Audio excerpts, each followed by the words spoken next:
दोस्तों ये कहानी एक ऐसे कपल की है जो कि एक सुनसान आइलैंड पर फंस जाते हैं। अब वो दोनों अपनी जिंदगी बिताने के लिए वहां पर क्या क्या करते हैं यही हम देखेंगे आज की इस कहानी में। तो कहानी शुरू होती है और हम एम्बर नाम की एक औरत को देखते हैं जो कि बहुत ज्यादा घमंडी होती है। एम्बर को अपने पति की दौलत पर बहुत घमंड था, इतना घमंड कि वो अपने सामने वाले इंसान को कुछ नहीं समझती थी। एक दिन एम्बर अपने हस्बैंड एंटोनियो और दो कपल्स के साथ अपने प्राइवेट प्लेन पर बैठकर क्रूज ट्रिप पर जाने के लिए रवाना हो जाती है। ये क्रूज इटली से लेकर ग्रीक तक जाने वाला था। वहां पहुंचकर क्रूज शिप का कैप्टन, एक बावर्ची और एक नौकर उसका वेलकम करते हैं, पर एम्बर तो अपने ही घमंड में थी इसलिए वो उन पर बिल्कुल भी ध्यान नहीं देती। शिप पर उनके साथ एक माइक नाम का नौकर भी होता है जो एम्बर को उसका कमरा दिखाता है। फिर एम्बर उससे पूछती है कि क्या शिप में जिम नहीं है, तो इस पर माइक उसे एक साइकिल लाकर देता है और कहता है कि आप इस पर पैडल मारकर अपनी एक्सरसाइज कर सकती हो। अब इस बात से एम्बर बहुत ज्यादा गुस्सा हो जाती है और माइक को डांटने लगती है। अब बेचारा माइक और क्या ही कर सकता था, उसे इस काम के पैसे मिल रहे थे इसलिए वो चुपचाप उसकी डांट सह लेता है। लेकिन अब माइक के दिल में एम्बर के खिलाफ बदले की आग उठ रही थी और वो बस एम्बर को सबक सिखाने के बारे में ही सोच रहा था। फिर अगली सुबह जब एम्बर ब्रेकफास्ट कर रही होती है तभी वो माइक को अपने पास बुलाती है और उसे कहती है कि ये ब्रेकफास्ट ठंडा हो गया है, जाओ तुम इसे जल्दी से गर्म करके आओ। पर उसी वक्त माइक को बहुत ज्यादा गुस्सा आ जाता है और वो गुस्से में सारा ब्रेकफास्ट एम्बर के सर पर पलट देता है और उसे उठाकर समुद्र में फेंक देता है। लेकिन तभी एक चुटकी बजती है और हमको पता चलता है कि माइक तो बस दिन में सपने देख रहा था।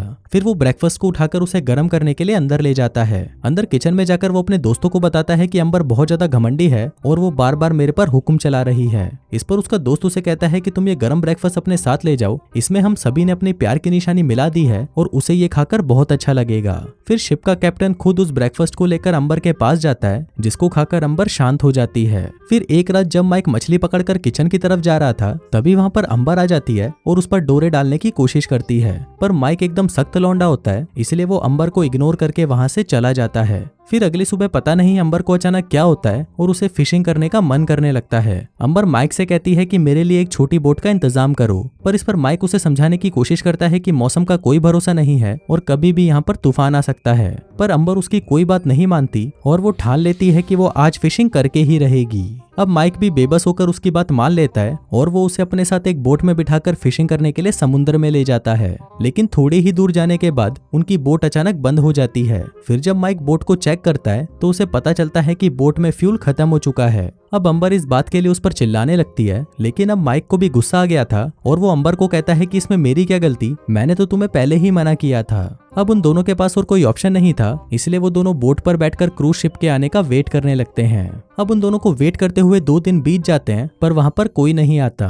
अब अंबर परेशान होकर मदद के लिए जोर जोर से चिल्लाने लगती है पर उसकी मदद करने वाला भी वहां पर कोई नहीं होता। तभी अंबर की नजर बोट पर रखी हुई एक बंदूक पर पड़ती है और उसे लगता है कि ये एक फ्लेयर गन है। अंबर उसको चलाने ही वाली थी कि तभी माइक उसे रोक देता है और कहता है कि ये वो नहीं जो तुम समझ रही हो, पर अंबर उसकी बात नहीं सुनती और वो दोनों उस बंदूक के लिए लड़ने लग जाते हैं। पर तभी अचानक वो बंदूक चल जाती है और वो सीधा उस बोट के एयर बैग पर लग जाती है जिससे उस बोट के एक तरफ के एयर बैग में से हवा निकल जाती है। अब वो दोनों निराश होकर उसी बोट पर बैठे हुए होते हैं पर तभी उनको सामने किनारा दिखता है और वो दोनों फटाफट तैरते हुए उस किनारे तक पहुंच जाते हैं। फिर माइक ऊपर चढ़कर उस जगह का पता लगाने की कोशिश करता है पर काफी ढूंढने के बाद भी उसे वहां पर कुछ नहीं मिलता और उसे पता चलता है कि ये एक सुनसान आइलैंड है। दूसरी तरफ अंबर को माइक के ऊपर बहुत गुस्सा आ रहा था और वो उसे कहती है कि सिर्फ तुम्हारी वजह से ही हम यहाँ पर फंस गए हैं, एक बार मैं अपने घर पहुंच जाऊं मैं अपने लॉयर को बोलकर तुम पर केस कर दूंगी। अब माइक को भी इस बात पर गुस्सा आ जाता है और वो उसे कहता है कि तुमको जो उखाड़ना है उखाड़ लो, जो बोलकर वो वहां से चला जाता है। फिर थोड़ा आगे जाने के बाद माइक को वहां पर एक टूटा फूटा घर मिल जाता है और पास ही में ही एक फेंकी हुई कोल्ड ड्रिंक की बोतल मिल जाती है। फिर माइक मछली पकड़ने के लिए एक हथियार बनाता है और उससे मछली पकड़ भी लेता है,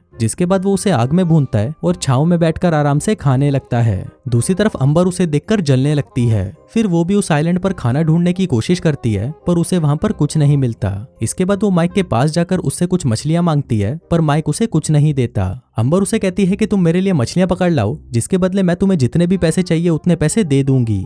पर इस पर माइक उसे मना कर देता है और कहता है कि मैं तुम्हारा कोई नौकर नहीं हूँ और अगर तुम्हें खाना चाहिए तो तुम्हें मेरी नौकरानी बनना होगा और दिन रात मेरी सेवा करनी पड़ेगी। ये बोलकर माइक अंबर को अपने सारे कपड़े धोने के लिए दे देता है। अब अंबर के पास भी और कोई रास्ता नहीं था इसलिए वो मजबूरी में माइक के कपड़े धोने लगती है और उसे उसके बदले खाने के लिए मछलियां मिलती हैं। अब यहाँ पर तो माइक की ऐश हो गई थी। वो बस मछलियां पकड़ कर लाता और दिन भर आराम करता। बाकी मछलियों को पकाने का काम और बाकी के सारे काम अंबर करती थी। दरअसल माइक अंबर को सबक सिखा रहा था क्योंकि एम्बर ने क्रूज पर उसके साथ बहुत अत्याचार किए थे। अब ऐसे ही कई दिन बीत जाते हैं और उन दोनों को वहां पर ढूंढने के लिए कोई भी नहीं आता। उधर माइक के दिल में एम्बर के लिए फीलिंग्स जागने लगती है और वो उसके साथ इंटीमेट होने के बारे में सोचने लगता है। फिर कुछ दिनों बाद माइक से रहा नहीं जाता और वो एम्बर के साथ जबरदस्ती इंटीमेट होने की कोशिश करता है। अब पहले तो एम्बर उसे मना करती है पर थोड़ी ही देर बाद वो भी उसका साथ देने लगती है। पर तभी माइक वहीं पर रुक जाता है और वो उसे कहता है कि अभी मैं तुम्हारे साथ कुछ नहीं करूंगा, जब तुम खुद तड़पते हुए मेरे पास आओगी तभी मैं तुम्हारे साथ ये सब करूंगा। अब एम्बर की भी इच्छा अधूरी रह गई थी, इसलिए वो भी बस इंटीमेट होने के बारे में ही सोचती रहती है। फिर अगली सुबह वो माइक के पास आती है और उससे पूछती है कि क्या तुम प्लीज मेरे साथ इंटीमेट हो सकते हो। अब माइक भी एम्बर की रिक्वेस्ट मान लेता है और फिर वो उसे अपने घर के अंदर ले जाता है, जिसके बाद वो दोनों पूरी रात वहां पर पलंग तोड़ते हैं। अब ऐसे ही कुछ दिन बीत जाते हैं और फिर एक दिन पलंग तोड़ने के बाद एम्बर माइक से कहती है कि वो उससे प्यार करने लगी है। अभी सुनकर माइक चौंक जाता है और वो एम्बर से कहता है कि अगर हम इस आइलैंड पर फंसे नहीं होते तो तुम मुझे ऐसा कभी नहीं कहती। और वो उसे ये भी बोलता है कि क्या तुम्हें याद नहीं है कि शिप पर तुमने मेरे साथ कैसा बिहेव किया था। इस पर एम्बर उसे कहती है कि उस टाइम मेरा मूड खराब था क्योंकि मेरा पति मुझे संतुष्ट नहीं कर पाता था, पर जब मैंने तुम्हारे साथ पलंग तोड़ा तो मुझे एहसास हुआ कि तुम में मेरे पति से ज्यादा दम है। अब ये सुनते ही माइक लपक कर एम्बर पर टूट पड़ता है और वो दोनों फिर से पलंग तोड़ने लगते हैं। अब ऐसे ही कुछ दिन और बीत जाते हैं और वो दोनों पलंग तोड़ने के अलावा दूसरा और कोई काम नहीं करते। अब दोनों ही अपनी लाइफ में बहुत ज्यादा खुश थे, पर एक दिन एम्बर को समुद्र में एक नाव दिखाई देती है। उसे देखकर एम्बर माइक को कहती है कि हमें कहीं छुप जाना चाहिए, लेकिन माइक उसे मना कर देता है। इस पर एम्बर उसे कहती है कि मैं तुम्हारे साथ यहीं पर ही खुश हूँ और मैं कहीं और नहीं जाना चाहती। लेकिन माइक उसे समझाते हुए कहता है कि मैं भी तुमसे बहुत प्यार करता हूँ, पर हम अपनी सारी जिंदगी इस सुनसान आइलैंड पर तो नहीं बिता सकते, इसलिए एक बार हम यहाँ से निकल जाएं तो हम साथ में कहीं भाग जाएंगे। अब एम्बर भी माइक की बात मान लेती है और फिर वो दोनों बोट पर बैठकर क्रूज पर वापस आ जाते हैं। वापस पहुंचकर एम्बर का हस्बैंड माइक को उसकी वाइफ की देखभाल करने के लिए थैंक यू बोलता है, लेकिन उसे ये नहीं पता था कि पिछले कुछ दिनों से माइक ही उसका दूसरा हस्बैंड बना हुआ था। फिर माइक निराश होकर वहां से चला जाता है और एम्बर अपने हस्बैंड के साथ वापस होटल आ जाती है। अब एम्बर वहां पर बस माइक को ही याद कर रही थी और दूसरी तरफ माइक एम्बर के लिए एक रिंग खरीदता है। फिर वो होटल के रिसेप्शन पर आकर एम्बर को फोन करता है और एम्बर उसे कहती है कि तुम बस बता दो कि तुम्हारे साथ कब जाना है, मैं तुम्हारे साथ चलने के लिए तैयार हूँ। वो उसे ये भी कहती है कि तुम बस एक लेटर लिखकर उस लेटर को होटल के रिसेप्शन पर छोड़ देना। फिर उसी रात माइक एक लेटर लिखकर उसे होटल के रिसेप्शन पर दे देता है। उस लेटर में ये लिखा था कि कल सुबह वो क्रूज पर उसका वेट करेगा और उसके साथ ही उसमें वो रिंग भी थी जो वो एम्बर के लिए लाया था। फिर अगली सुबह जब एम्बर लेटर लेने के लिए जाती है तभी वहां पर उसका हस्बैंड आ जाता है और उसकी नजर एम्बर के लिए रखे हुए लेटर पर पड़ जाती है। वो उस लेटर को पढ़ लेता है और उसे पढ़ते ही उसे एम्बर और माइक का प्लान पता चल जाता है, जिसके बाद वो बिना समय गवाए एम्बर को अपने साथ एक हेलीकॉप्टर में ले जाता है। जाते जाते वो होटल के रिसेप्शन पर एक लेटर देकर जाता है और वो उस लेटर को माइक को देने को कहता है। फिर जब माइक उस लेटर को पढ़ता है तो उसमें लिखा होता है कि मैं तुमसे प्यार नहीं करती और हमारे बीच में उस आइलैंड पर जो कुछ भी हुआ वो बस एक गलती थी।